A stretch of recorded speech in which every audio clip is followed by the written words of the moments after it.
Hi, I'm Jill Rodriguez, personal trainer with Mercola.com. In today's video, I'm going to show you some bodyweight exercises. Bodyweight exercises are not only effective in training all the muscles of your body, but they're very convenient because you don't have to travel to a gym. You can do them right at home. Also, whether you're a beginning exerciser or a seasoned athlete, you can choose the pace and tempo of the exercises and your workout. Not only that, the exercises are very simple because no special equipment is needed. However, when you start to feel you need more of a challenge, you can add some weights. Let's get started. For the side lunge, you start in a standing position. Then you take a medium step out to the side, your hips go back as you reach the hands forward for balance, and then you return back to the beginning position. Keeping your belly button drawn in, your chest proud, return to the beginning position. Hips go back, arms reach forward, and return. Be sure that when you've completed all your repetitions, that you do the other side. For the forward and reverse lunge, you start by taking a medium step forward, dropping the back knee, and then returning to that beginning position. Same thing, taking a step back, dropping the knee, and returning to your position. This is a very challenging exercise concerning balance, so if you need to put your hands out to the side, you may do so. Otherwise, hands at the hips is good as well. Be sure, though, that when you're finished with all your repetitions, that you do the same on the other side. Now, if you're ready to advance your lunge, you want to do a jumping lunge. You take your step back, and with your arms, you explode straight up, and straight up, and straight up. Be sure to keep good posture in this one now. It's very advanced. For the plank circuit, beginners are going to start at the knees.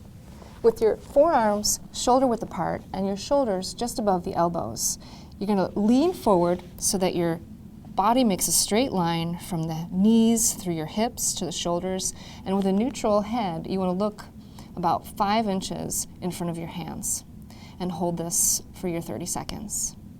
Intermediate, moving up for more of a challenge, you're going to curl your toes under, lift the knees, and still with that proud posture, proud chest, shoulder blades back, belly button tight. You want to squeeze in the hips and the fronts of your thighs.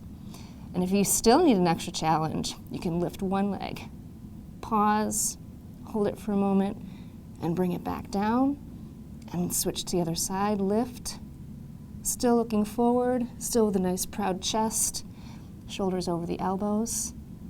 When you're just starting out with push-ups, 2 different techniques you can try is one, on the knees, use a raised surface, such as a chair or your couch. With your knees about hip width apart and your arms a little bit more than shoulder width apart, you're going to bend the elbows behind you and lower your chest to the surface to push yourself back.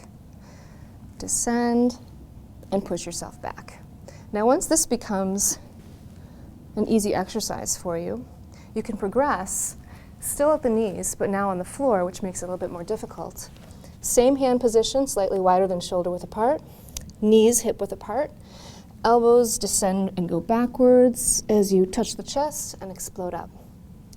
Descending down, touch the chest, explode up. For the standard push-up, you want to place your hands on the floor, a little bit wider than shoulder width apart, hands angled out slightly. Come on up into your toes, and with your elbows descending straight back, you want to lower your chest, touch the chest, pause, and push yourself right back up. Elbows go back, descend, touch your chest, and push yourself back up. Now for an extra challenge, if you feel strong enough, you can lift one leg and then lower the chest and push yourself back up. Be sure to switch sides. Belly button drawn in, chest nice and proud, lower, touch the chest, and push yourself back up. Now for the advanced version of a push-up, you want to do a decline push-up. You want to start with everything exactly the way you would with a standard push-up, hands shoulder width apart, but this time you're going to elevate the feet on a raised surface. Again, this is highly advanced. You want to keep the muscles of your hips tight, the fronts of your legs tight. Descend by bringing the elbows back. Try to touch the chest, explode up. And again, tighten everything up, lower down, and explode up. If you're super strong and you want to continue on, just a little bit more intensity, you can pause at the bottom and push yourself back up. Pause at the bottom and push back up. For the ab circuit, you're going to start with your basic crunch. On your back, you want to clasp your fingertips behind the head, but without pulling on your head, just to support it. You want your elbows out to the side, looking up at the ceiling. Draw your belly button in so your back is flat to the ground, and you're going to lift your shoulder blades off the ground. Your basic crunch. Again, draw that belly button in and return to the beginning position.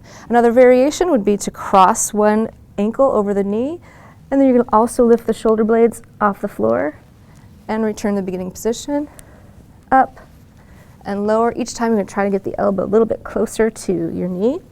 And of course you want to switch sides when you do that. Progressing on, you can lift the legs, lift the shoulder blades, and lower your legs to hover over the floor and bring them right back up. Again, you want that belly button pulled in, your back flat to the ground, shoulder blades pulling up. Excellent. Another variation could be your bicycle, where you keep your knees bent, meet the elbow to the knee. Another variation of the bicycle would be to extend the leg out. Again, crossing over. And then there's the frog sit-up, which is more advanced. You want to be able to explode up, reach your hands forward, touch the floor, and then reach the hands up over the head, touch the floor. Explode up, touch, roll back, explode up, touch, and roll back.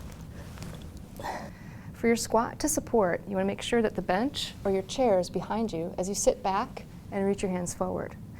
Sit back, keeping your chest nice and proud, and stand up. Reach forward for balance, touch the surface behind you, and stand. Reach and stand. For the standard squat, without support behind you, you reach forward and sit your hips back as if there is support behind you, and then explode up. Reach the arms forward, keep your shoulder blades pulled back, explode up. Now a nice variation of the squat is to go a little bit slower on your way down. So take about 5 seconds, 4, 3, 2, 1, and explode up. 5, 4, 3, 2, 1, explode up.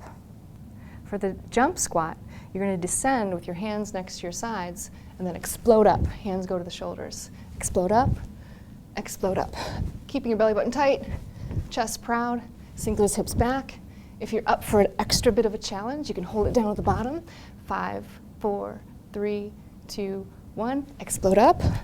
5, 4, 3, 2, 1, explode up. The Glute Bridge circuit works the largest muscles in your body, your glutes, your lower back, and your leg muscles. Start with just an isometric glute bridge. Isometric meaning holding. You want to press down into your feet, lift your hips up off the ground, and hold. Once you're here, you feel stable and strong, you can add some movement. Lower the hips down, touch the floor, and lift. Lower the hips down, touch the floor, and lift. Moving on from here, again in isometric contraction, you can lift one leg, keeping the knees sort of close to each other and the legs extended, that single leg extended, hold. Again, once you feel strong here, you can progress with movement. Lower the hips down, extend the hips up, lower the hips down, and extend the hips up. Of course, you're going to want to switch sides. For the quadruped circuit, you want to start on your hands and your knees. You want to begin by just lifting one leg back behind you. Consider that the back of your knee is lifting high to the ceiling. Once you feel stable in this position, you can then begin to very slowly lift the opposite arm. Notice my thumb is facing the ceiling, the crook of my elbow is raising up, and that would be the next level. From here, if you feel stable, then you want to make some movement happen. Bring the elbow in to meet the knee, and then extend it. Again, lifting the crook of the elbow, the back of your knee, and then again, repeat these. Knee to elbow, and extend. When you need more of a challenge for this exercise, you can come up into a push-up position. Once you're stable, lift the leg first, and then slowly lift. Make sure you're on the opposite side, the opposite arm. Once you can hold it here, move. Knee to elbow, extend. Knee to elbow, extend. As you can see, that is the advanced version. I hope you enjoyed these bodyweight exercises as much as I did. See you next time.